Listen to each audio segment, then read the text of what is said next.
I'm fighting to be able to have my voice heard. I want to be able to speak and people hear me as a royal. I want people to understand that I'm royalty now, and I want to now carry on having my voice heard.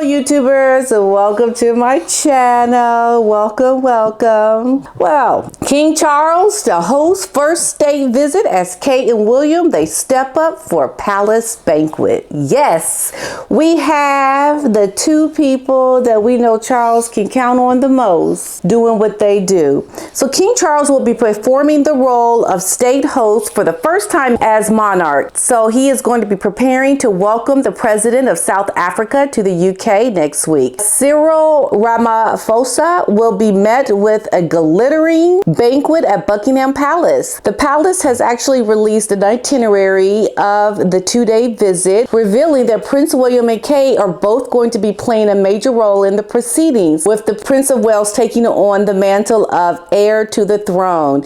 It is the first state visit to be held in the UK for more than 3 years due to COVID, with the last being then U.S. President Donald Trump in 2019. It is also going to take place since the death of the Queen. So this is exciting to see things actually fall in place with the King and the heir to the throne, Prince of Wales.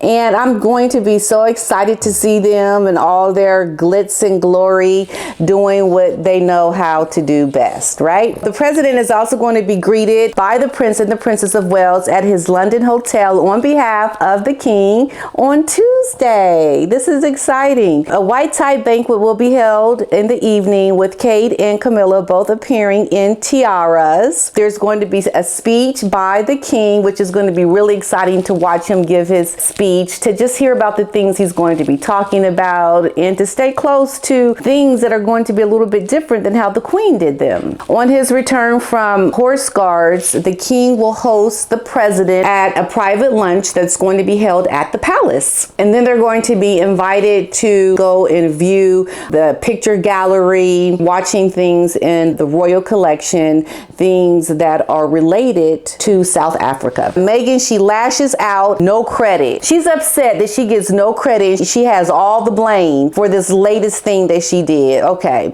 so Meghan and her guests, they discuss the onus placed on women in public life, including how everything is a woman's responsibility. Everything is a woman's fault in her latest installment on her podcast. And you know what, woman? You make it a woman's fault by opening up your mouth, by talking about it and saying that that's what it is. I mean, really, all this woman does is complain. It's just like she complains to complain. She just wants to complain about any and everything. And it's like, you don't have to do this much complaining. You just need to learn how to be a better person and stop trying to brand yourself as somebody who only is able to look at women being put in a bad spot. I mean, here you are, married to a prince, married into luxury, married into circumstances that not everyone will ever experience, but you have the audacity to just make your branding about complaining rather than bringing to light maybe some good stories, good things that are being done in the world that some people just don't get the recognition for. How about focusing on some positive things, considering your circumstances are so privileged? This is what I understand, that you want to look at things and be so like negative about it. And then you wonder why you're being blasted for all this negativity. This is like because you focus on it all the time. It's just like, woman, shape up, okay? So she's talking with Jemeela Jamil, an activist, Sheree Agdasholo, comedian Alana Glazer, and historian Lisa the shade Tralt for this week's episode of Archetypes. And she goes on to say that the women who all play roles in the world of activism, they are engaged, thought-provoking conversations about judgments female activists face, delving into the different ways in which men and women are treated differently. First of all, men and women are different. They're going to be treated differently. But look at the position you are in where you've been able to overcome so much prior to maybe 15, 20 years ago would have never had the opportunity to do. But yet you are placed in a position that is overwhelmingly in your favor, but you want to focus on these negative things, how women have to take the responsibility for, or they're called out because they say things just like so. It's like that's what the world is sometimes. Sometimes this is the reality. But at the same time, it's so overwhelmingly better and different that you should be finding those stories of genuine overcoming of hardships and focus on that and let that be your story. But we don't get this from her. We get from someone with overwhelmingly just uber privilege talking about the downfalls of certain things that women have to face. It's like the nerve, woman. During the conversation with Jemeela, who is passionate advocate for creating safe spaces on social media, she talks about the tendency for women to take all the blame. And it's like, if you don't want to take the blame, don't acknowledge the blame and go do something positive. Like, you don't have to take the blame if you are not to blame. Why do you feel like you have to say women are taking the blame for these things? I really, honestly, I don't get it. I don't understand how are they taking the blame for these things. The Good Place actress spoke about how women are treated in the media and being inspired to take a stand after noticing a disproportionate focus on appearance when it comes to female celebrities in comparison to their male counterparts. And you know what? I'm like, okay, I think you just trying to make up stuff at this point. How are women treated differently than their male counterparts? I think overwhelmingly women are more in the than ever before. I don't see it the way they're seeing it. And I see that they have these roles as being activists and that they want to create problems so that they continue being in the limelight around their activism. It's almost like you said it when they really didn't, but you said it and I'm going to say you said it so I can be here talking about why you said it. I really don't see how you're trying to improve or make things better rather than just putting yourself out there to talk about it so that there can be something for you to talk about. It's like, get over yourself, just stop it. And then she talks with her other guests on this tirade over demonization of the Duchess. She sat down with activists to challenge the stereotypes and judgments women are faced in the world around activism. I want to first say also that we live in a world that's not perfect. We live in a very flawed world, and you're going to have issues that you're going to have to overcome. That's the world we live in.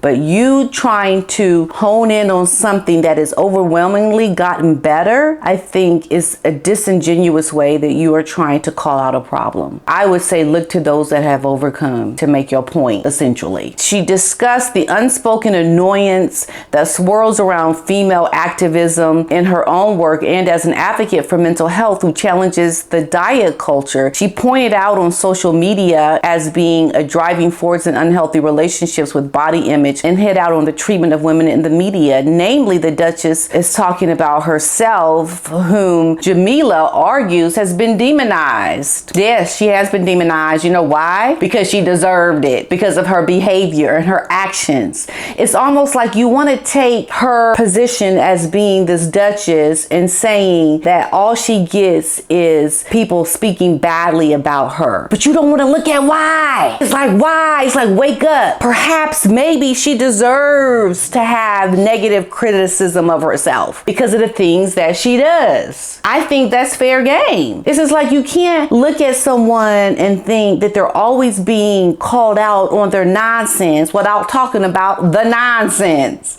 It's just like, what did they do? Look at what they did to understand why the nonsense is being called out. It's like, Wake up, woman. You can't just try to call out something and not talk about why she's being called out. Miss Jemeela, get it together. Understand what your friend has done to understand why she is being demonized. People are not just making up stuff. People are not just saying, well, why did she wear that? And why did she do this? And why this? No, they're looking at real legitimate things that this woman has done. First of all, the biggest, I believe, is really trying to bring down the royal family. Bringing down something that has given you a platform of overwhelmingly huge celebrity. People know who you are more now than before you came into the royal family. But yet she spends a lot of her time trying to call out the royals when they have given her the popularity that she craves and that she wants. It's like you're not being upright in front about why people are calling Meghan out. I think that right there in itself shows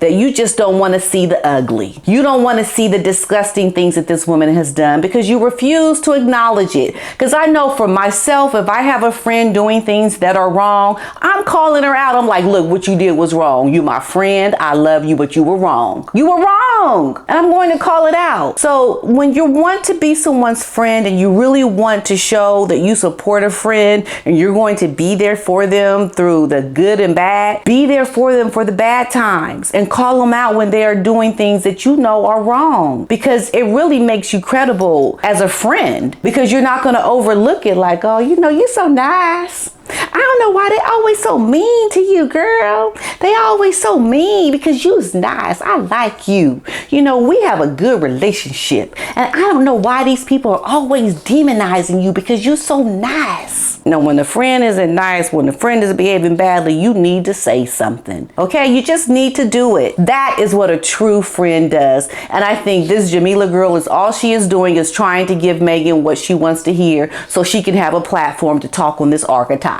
You see, she's wanting to have a platform. She knows she can't get there if she's going to speak badly or call Meghan out for anything. So she's going to tell Meghan what she wants to hear for the sake of being able to sit there with her and speak on archetypes. That's what I see. Meghan explained that she felt extreme distress during her time as a working royal, which led her to a mental breaking point. She shared with the chat show host her reasoning for doing the interview, especially for speaking out about her mental health struggles.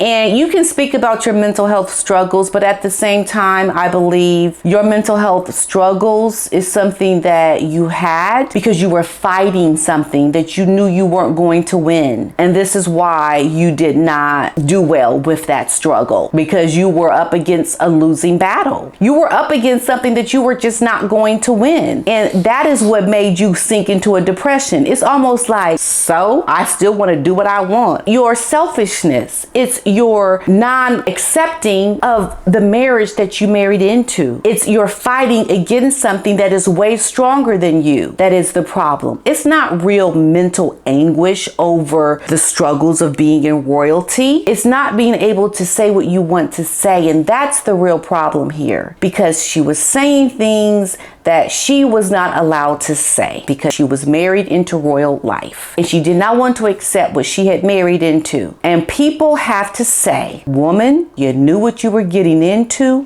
deal with it. Pull yourself up by your britches and deal with it. You live in extreme luxury. You live in extreme privilege. You live with the extreme excess of everything that we can think of. And for you to complain now is a slap in the face to people that have to get up and struggle with basic needs and necessities every day. It should not be allowed. It should not be tolerated. You should not be allowed to complain about your mental struggles.